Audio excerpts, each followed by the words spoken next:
After Depp, Heard verdict, Me Too founder says movement can't be stopped. The countless takes, tweets, and TikToks about actor Johnny Depp's defamation trial against Amber Heard have been inescapable. It was hard to ignore the fierce online embrace of Depp or the vitriol directed at Heard. It became clear that the trial wasn't just about which Hollywood actor was to be bullied. It was, in part, a proxy for a broader culture war over the Me Too movement. On Wednesday, a jury of 5 men and 2 women dealt a victory to Depp in his defamation case against Heard, his ex-wife. Heard, for her part, prevailed in part of her counterclaim against Depp. Depp charged that Heard had falsely and maliciously accused him of domestic abuse, costing him millions in damages from lost acting jobs after an opinion piece attributed to Heard was published by The Washington Post in 2018. While the piece didn't name Depp directly, Heard described herself as a public figure representing domestic abuse. The verdict rapidly made its way across social media platforms, with some conservative pundits such as Ann Coulter and Meghan McCain declaring the death of #MeToo. McCain's tweet, which read, #MeToo is dead. Hell of a job at ACLU has since been deleted. The ACLU wrote a draft of the opinion piece and helped place it. Heard is an ambassador for the organization. Tarana Burke, who started the Me Too movement years before it would become a viral hashtag, stressed in a statement Thursday that the movement is very much alive. Burke said people try to kill the hashtag every few months as a sport, but that kill. You can't kill us. We are beyond the hashtag. We are a movement, Burke said. You can't kill us. We are beyond the hashtag. We are a movement.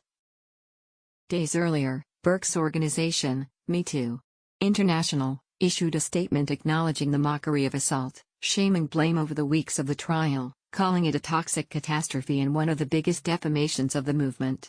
Despite the gravity of the testimonies throughout the trial, Heard's abuse claims were widely mocked. Because the trial was live-streamed, it was possible to grab footage and turn it into clips that brought in views and new followers. Many content creators quickly learned that there was an audience for creating pro-Depp content, while posts viewed as sympathetic to Heard made online targets out of others. How the trial played out on social media alarmed experts.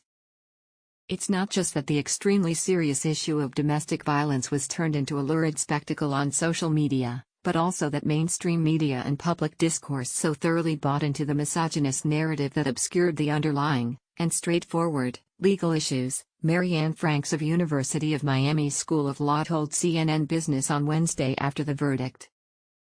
Franks, in a 2019 paper, pointed out the contradictions between those who support free speech and those who wish to curtail what some are able to speak freely about.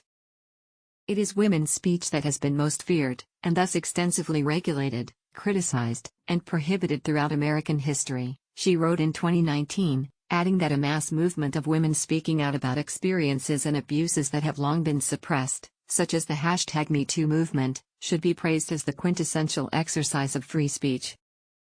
The Depp v. Heard trial, she said Wednesday, essentially boiled down to a digital age witch trial, noting the intent was a digital age witch trial.